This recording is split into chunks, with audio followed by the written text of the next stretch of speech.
Pertama apa itu sutrah? Itu dulu. Ya, ada sutrah, ada satir, ada hijab, itu berbeda. Ya, dua-duanya sama, berbentuk penanda dan penghalang. Kalau disebutkan hijab, itu artinya penghalang yang tidak nampak, yang tidak menampakkan sisi di belakangnya. Misal di papan tulis, bisa kelihatan nggak yang di belakangnya? Tidak. Maka ini disebut hijab. Hijab. Jadi satu pembatas yang tidak memberikan penampakan yang di belakangnya, itu disebut dengan hijab. Oke, pelan-pelan. Karena itu perempuan menggunakan hijab. Hati-hati.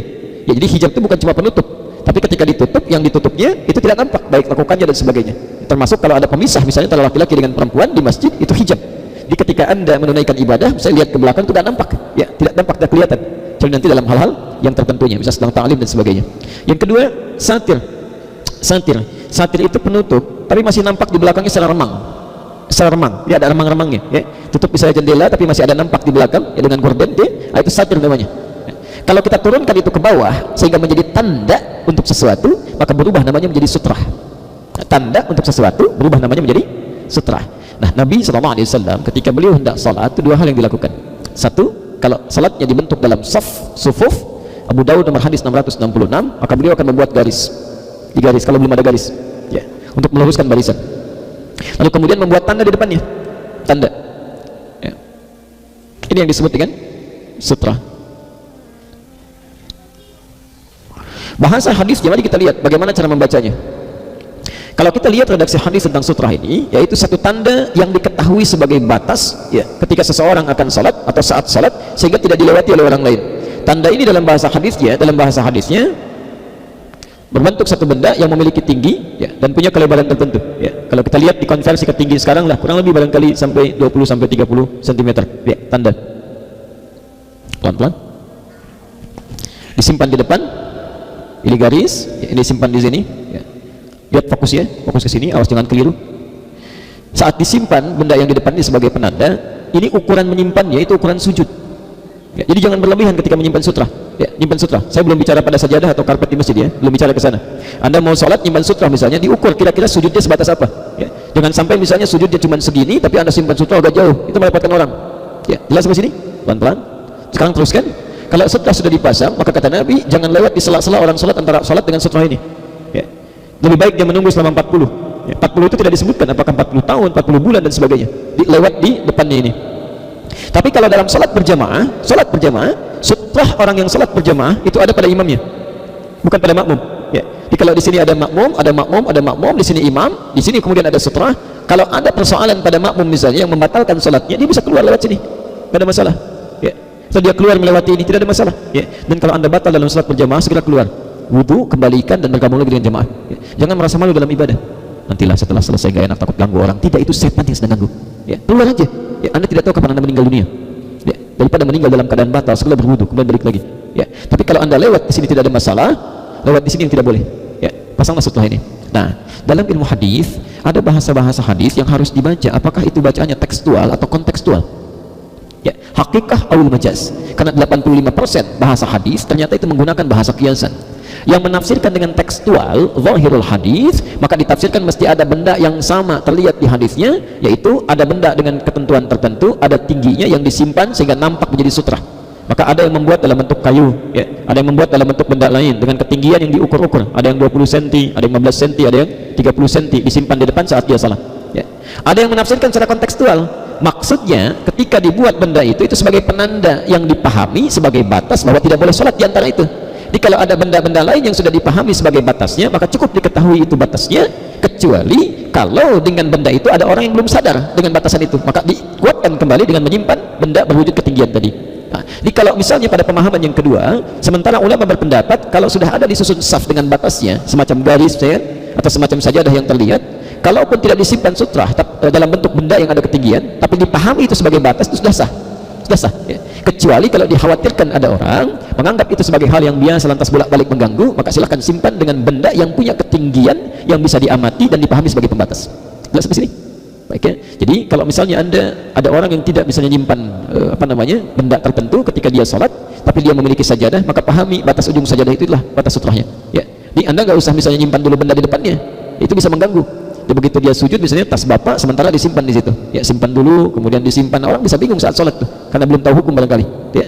Tapi kalau misalnya ada orang bolak-balik belum tahu bahwa dengan itu dilarang dan bisa mengganggu orang sholat, itu boleh Anda simpan satu benda seperti saya lihat di depan tadi itu, ya, sutra disimpan dan memberikan batas bahwa jangan sholat di antara ini, ya. Termasuk kalau ada orang mau sholat sunnah atau sholat kemudian dia menyimpan benda di depannya, itu pahami maksudnya sedang bikin sutra, ya, bukan tidak ada tempat nyimpan, ya. Begitu disimpan di depan, nyimpan tas sembarangan aja, kembali juga kehilangan di bawah kan, di depan itu bukan, itu yang dinyimpan sutra maksudnya, ya, di antaranya. Jelas bagian pertama? Ya, tidak boleh melewati orang yang sholat. Kalau kita sedang sholat berarti kita tidak boleh membiarkan orang lain melewati sholat kita. Nanti kita jelaskan seperti apa yang harus kita lakukan. Saya baca dulu Imam Az-Zahabi rahimahullah mengangkat dua buah dalil dalam masalah ini dan akan kita rincikan dalil ini insyaAllah. Adalah yang pertama hadis yang diriwayatkan oleh Imam Bukhari dalam kitab Sutra Al-Musalli. Dan makna sutra adalah sesuatu yang diletakkan di depan. Jadi masjid kita ini alhamdulillah cukup banyak, ya, papan-papan kayu atau mungkin tempat-tempat Al-Quran yang biasanya dipakai, ya, dipakai di beberapa masjid atau tiang-tiang masjid, mimbar, ya. Semua itu misalnya kalau ada yang dipakai sholat atau dipakai sutra, penghalang antara kita dengan orang yang akan melewati tempat sujud kita, maka dinamakan sutra.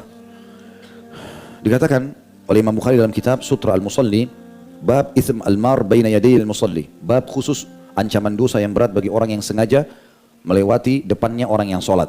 Nomor hadisnya 510 dan Imam Muslim sebutkan dalam kitab Shalah, bab man'il mar baina yaday al-musalli, bab larangan yang sangat tegas tentang memutus atau melewati orang yang sedang sholat. Nomor hadisnya 507 yang bunyinya, kata Nabi SAW, lau ya'lamul marru baina yadayil musalli madha alaih lakana ayyakifa arba'ina khairan lah. Kalau seandainya orang yang lewat di depan orang yang sedang sholat mengetahui dosa yang akan ditanggungnya, maknanya adalah hukuman-hukuman yang Allah siapkan untuk dia, niscaya dia berdiri 40 tahun menunggu, lebih baik baginya daripada dia melewati orang yang sedang sholat. Ini hadis pertama yang diangkat oleh Imam Az-Zahabi, nanti akan kita rincikan insyaAllah. Hadis yang kedua diangkat oleh beliau adalah hadis riwayat Bukhari juga dalam kitab Sutra Al-Musalli, masih sama, tapi babnya agak berbeda. Bab yaruddul musalli man marra baina yaday. Bab tentang seorang musalli boleh menolak orang yang lewat di depannya.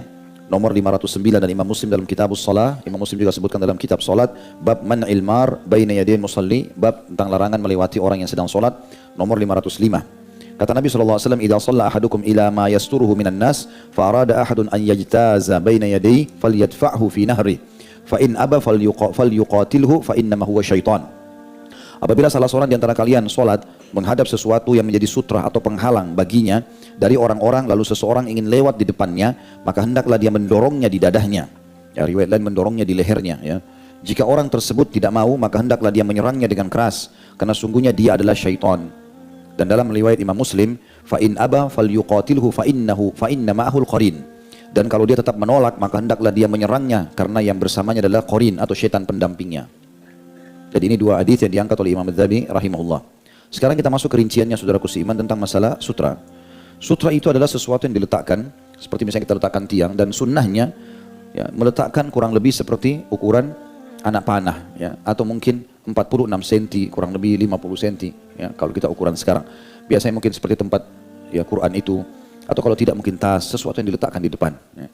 Dan itu diletakkan antara kita dengan tempat sujud, nanti di depannya tempat sujud. Kalau ada seseorang yang lewat di depannya sutra itu, gak ada masalah. Yang dilarang di sini adalah ancamannya kalau dia lewat antara kita dengan tempat sujud kita. Kita sudah letakkan sutra misalnya tempat ini, lalu orang itu lewat di sini, memutus antara kita dengan tempat sujud, itu yang dilarang. Itu dulu yang dimaksud dengan sutra. Dan sutra ini tidak ada perbedaan pendapat di antara ulama bahwa lewat di depan sutra hukumnya tidak mengapa, ya. Maksudnya lewat di depannya, bukan di sini, ya.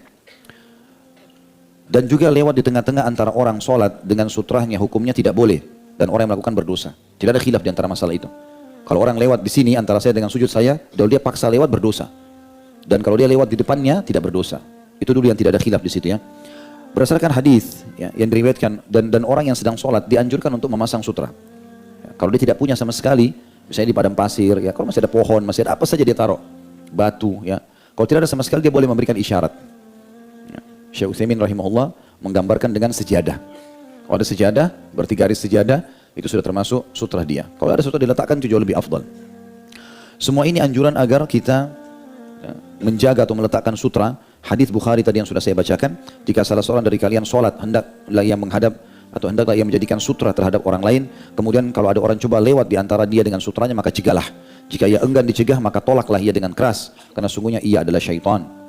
Juga dalam riwayat yang lain, riwayatkan Ibnu Khuzaimah nomor 800, Dan beliau ulangi sampai 3 kali, 820 dan 841. Kata Nabi SAW, la tusalli illa ila sutra, wa la tadu ahada, wa la tada ahadan yamurru baina yadaik, fa in aba fal tuqatilhu, fa inna ma'ahul qarin. Jangan pernah kamu sholat kecuali menghadap sutra, dan jangan biarkan seseorang lewat di depanmu. Jika ia enggan dilarang, maka tolaklah ia dengan keras, karena sungguhnya bersamanya qarin atau syaitan. Sholat ini, kalau ada pun orang tanpa sutra, maka dibolehkan tadi, kalau tidak ada sama sekali, tapi yang jelas dia usahakan ada sesuatu yang dia berikan isyarat antara dia dengan tempat sujudnya, sehingga orang tahu. Ya. Dan itu sudah kita sebutkan tadi, harusnya dia memberikan isyarat. Ulama kurang lebih yang pendapat paling kuat mengatakan antara sutra, antara orang dengan sutra yang tidak boleh dilewati adalah tempat sujudnya maksimal. Syekh Utsaimin rahimahullah mengatakan yang dimaksud dengan tidak boleh dilewati antara kaki musolli, misalnya saya berdiri sini, antara kaki saya dengan tempat sujud saya. Kalau lewat di atasnya maka tidak ada masalah. Kalau kita sedang sholat berjamaah seperti di masjid ini tadi, maka yang menjadi sutra imamnya. Kalau makmum semua tidak ada masalah. Kalau kita sholat berjamaah, makanya biasanya imam yang diberikan sutra. Seperti masjid kita ini ada kayu yang besar misalnya, atau umumnya masjid biasanya ditaruh mihrab. Ya. Mihrab itu tujuannya agak mengerucut supaya memang tidak ada yang lewat di kiri kanan, karena imam jadi patokan. Kalau makmum, misalnya kita masuk sholat, mau sholat berjamaah telat, di bagian sana masih ada saf kosong, kita bisa masuk dari sini. Yang nggak masalah kita lewatin makmum untuk masuk ke sana. Tapi tetap ulama mengatakan dimakruhkan kalau orang itu sengaja lewat lula lalang. Kalau dia betul-betul punya hajat, maka nggak ada masalah. Karena memang kita tetap tidak boleh memecah konsentrasi orang yang sedang sholat. Tidak boleh sama sekali. Dalilnya tentang bolehnya orang melewati makmum-makmum kalau lagi sholat berjamaah adalah hadits Ibnu Abbas radhiyallahu anhu. Beliau mengatakan, aku datang dengan menunggangi keledai betina, ketika itu aku hampir menginjak masa balik. Dan Rasulullah SAW sedang sholat di Mina dengan tidak menghadap ke dinding. Maka aku lewat di depan sebagian saf makmum-makmum. Kemudian aku melepas keledai betina supaya mencari makan sesukanya, lalu aku masuk kembali ke saf sementara tidak ada seorang pun yang mengingkari perbuatanku. Hadis Bukhari nomor 76 dan juga hadis Muslim nomor 504. Ya, artinya hadis Ibnu Abbas ini sangat jelas kalau beliau tidak dipungkiri, karena beliau lewati makmum-makmum, bahkan sama keledainya. Setelah lewat dari saf, karena dia harus taruh di sana keledainya, dilewatkan sama dia, dibiarin makan, kemudian dia kembali masuk saf dan tidak ada yang mengingatkan. Karena memang sutra tolak ukurnya adalah imam. Dan kalau ada perbuatan sahabat tidak ditegur oleh Nabi SAW, berarti dia termasuk sunnah takririyah, sunnah persetujuan Nabi alaihi salatu wassalam. Tinggal ada masalah kecil teman-teman sekalian, tentang masalah itu masih ada beberapa poin yang kita bahas ya, tapi diantaranya bagaimana kalau kita berada di sebuah masjid yang sangat ramai dan tidak pernah terputus keramaian itu, seperti contoh kasus di Masjid Haram Mekah. Ya, kan itu ramai sekali, apalagi di musim haji, ya, musim-musim puncaknya orang umroh, apalagi memang tidak semua muslimin faham hukum ini. Di Mekah kita bertemu semua orang dari Afrika, dari Eropa, banyak orang yang tidak mengerti. Yang itu. Maka ini perlu dibahas, dan ulama mengatakan kalau Syekh Utsaimin rahimahullah menitik beratkan tidak ada bedanya. Mau di Haram Mekah atau di luar sama. Orang sholat tidak boleh kita lewatin. Ya sudah, kita cari jalan lain lah. Tidak usah dipaksakan. Kalau ada orang sholat sendirian depan mata kita ya. Dan Syekh Shalih Fauzan mengatakan tidak berbeda. Artinya kalau di Masjid Haram berbeda hukumnya. Karena orang susah untuk menahan orang lain gitu ya. Tapi Allah alam yang umumnya dipegang oleh para ulama adalah pendapat Syekh Utsaimin umumnya ya. Karena beliau kembali mengatakan kepada hadis yang sahih yang menekankan tentang tidak bolehnya tadi yang kita bahas hadis Bukhari ya. Kalau orang tahu apa yang diancamkan padanya, ya, kalau dia lewati orang yang sedang sholat, maka tentu dia berdiri selama 40 tahun lebih baik daripada dia memutusnya. Ya, dia memutusnya. Namun ada pendapat ulama yang sangat baik, yaitu ulama seseorang yang bernama Ibnu Abidin rahimahullah dari ulama Malikiyah. Beliau menukil pemahaman yang bisa menyatukan ya, khilaf di antara ulama. Beliau mengatakan jika orang yang sholat tidak sengaja sholat di tempat orang-orang lewat dan terdapat celah yang memungkinkan bagi orang yang lewat untuk tidak lewat di depan orang sholat, maka orang yang lewat tadi berdosa, sedangkan yang sholat tidak berdosa. Jadi kalau misalnya saya sholat di ujung masjid sebelah sana, orang ini masih punya jalan tempat lain, walaupun itu juga tempatnya orang lewat gitu kan, maka yang berdosa adalah kalau orang ini sengaja lewat, karena dia masih punya celah lain. Jika orang yang sholat sudah tahu dan sengaja sholat di tempat orang yang biasa lewat, sedangkan tidak ada celah yang memungkinkan untuk lewat selain melewati orang sholat, maka dalam ini orang yang sedang sholat itu berdosa. Kalau antum sengaja sholat, misalnya itu pintu masuk, berdiri dekat pintu, sholat, pasti orang lewat, bagaimana caranya? Antum yang salah, ya? Apa benar sholat itu harus memakai sutrah? Pemirsa yang dirahmati Allah, sutrah itu artinya adalah penghalang atau sesuatu yang menutupi kita. Maksudnya adalah ketika kita sholat, biar tidak ada orang lewat di depan kita semaunya begitu saja, maka kita pasang sutrah itu. Wujudnya bisa berbentuk tembok, dinding misalnya, atau benda-benda apapun lah yang sekiranya bisa menjadi tanda bahwa jangan lewat antara saya dengan sutroh saya ini ya, tapi kalau mau lewat sebelah sananya begitu. Nah itu didasarkan pada hadis-hadis yang memang sahih. Cuman yang jadi pertanyaan, apakah wajib kalau sholat itu pakai sutroh, ataukah sutroh itu tidak wajib? Ini pertanyaannya adalah wajib atau tidak. Nah, para pemirsa yang dirahmati Allah, kalau bicara tentang disyariatkan, ya memang disyariatkan. Walaupun kebanyakan para ulama yang mengatakan bahwa hukumnya tidak sampai wajib. Ya, tidak sampai wajib. Tetapi kalau kita baca hadis-hadisnya, memang hadisnya cukup banyak. Saya akan bacakan beberapa. Itu secara sekilas, secara harfiah, secara tekstual, memang kelihatannya jadi wajib. Ya, saya bacakan hadisnya. Yang pertama, ini hadis dari Ibnu Umar radhiyallahu anhu, dia berkata, la tusalli illa ila sutratin. Ya, dia berkata bahwa Rasulullah bersabda, janganlah kalian sholat kecuali ke sutroh. Nah, ini kan menunjukkan secara harfiah, la tusalli illa ila sutratin. Janganlah kamu sholat kecuali menghadap ke sutroh. Kalau kita lihat sekilas hadis ini, maka kesannya bahwa menghadap ke sutroh itu menjadi sesuatu yang wajib. Jangan sholat kecuali ke sutroh. Nah, itu hadis yang populer dan memang sahih ya, diriwayatkan oleh Imam Muslim. Kemudian ada hadis yang lain, misalnya idza shalla ahadukum falyusalli ila sutrah. Ini hadis riwayat Abu Daud dan Ibnu Majah. Idza shalla ahadukum falyusalli ila sutrah. Kalau kamu sholat, maka sholatlah menghadap sutrah.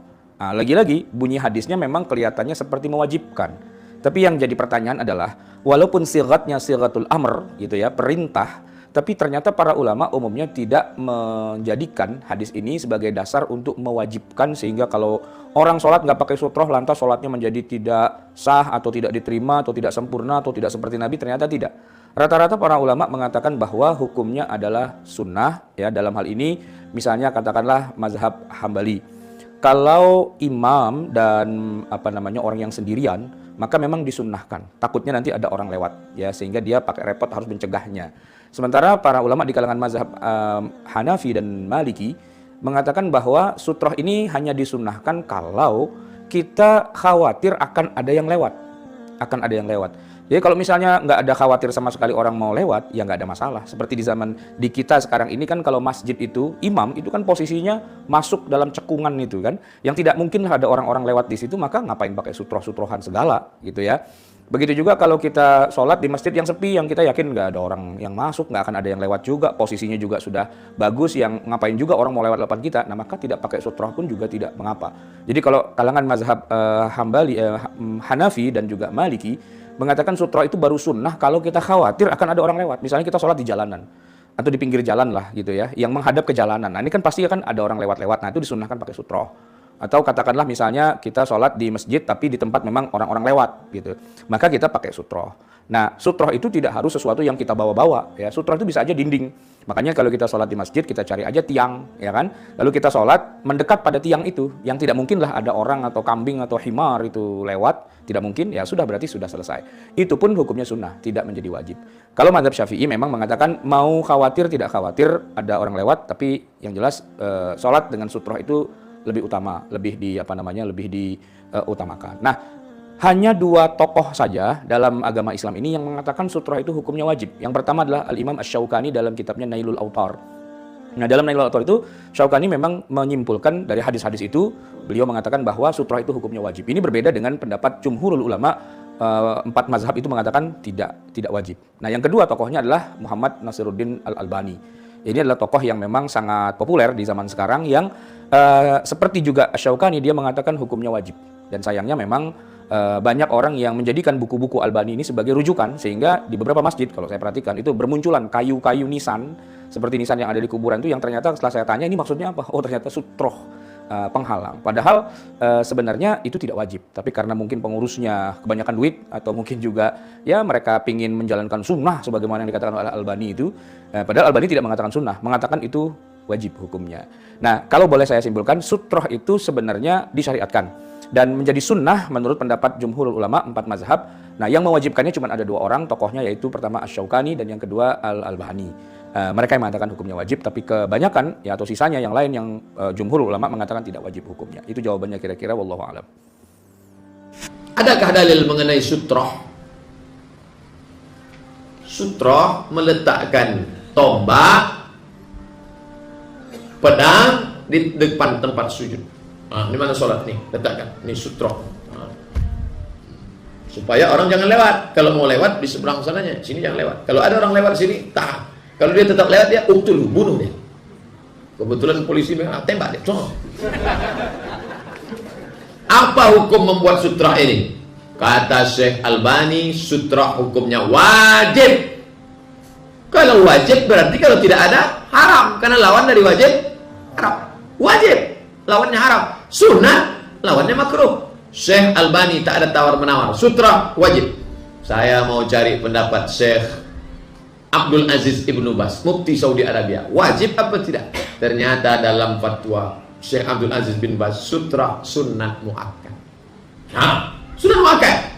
Dalam kitab Al-Fiqhul Islami wa Adillatu Syekh Wahbah Zuhaili, sutra sunnah. Kenapa? Karena Nabi pernah sholat tidak pakai sutra. Jadi yang sholat pakai sutra baik, tak salah. Tapi menyalahkan orang yang tak pakai sutra, ini masalah khilafiyah. Kecuali sepakat semua ulama bahwa sutra itu wajib. Datanglah Abdul Somad LCMA, sutra enggak wajib. Oh, tak bisa.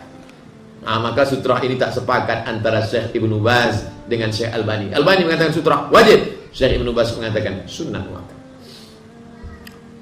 Karena saya melihat apabila sudah selesai zikir untuk melaksanakan sholat sunat pada menyebar masing-masing, apakah sholat sunat harus pakai sutra? Sholat sunat sama sholat wajib, kata Syekh Albani, wajib sutra.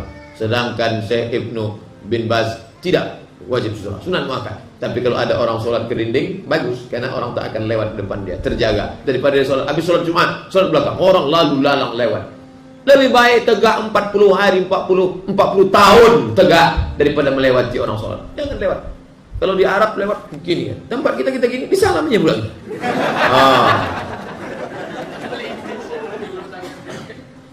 Apa kabar Ustaz gitu? Wa dharbatil mufritatu, pukulan yang keras. Pukulan yang keras. Di dalam sholat dihimbau, selagi kita sudah membuat sutrah, amanlah tempat sujudmu. Maka jika ada orang masih memaksa melewatimu, waqatiluh, dorong dengan kuat. Tahan, karena kita sudah membuat sutrah. Nahannya penahan, bukan langsung orang itu pulang jazz, batal puasa. Menahan, fal yudafi' atau fal yadfa'u atau gimana? Fal yuqatiluh.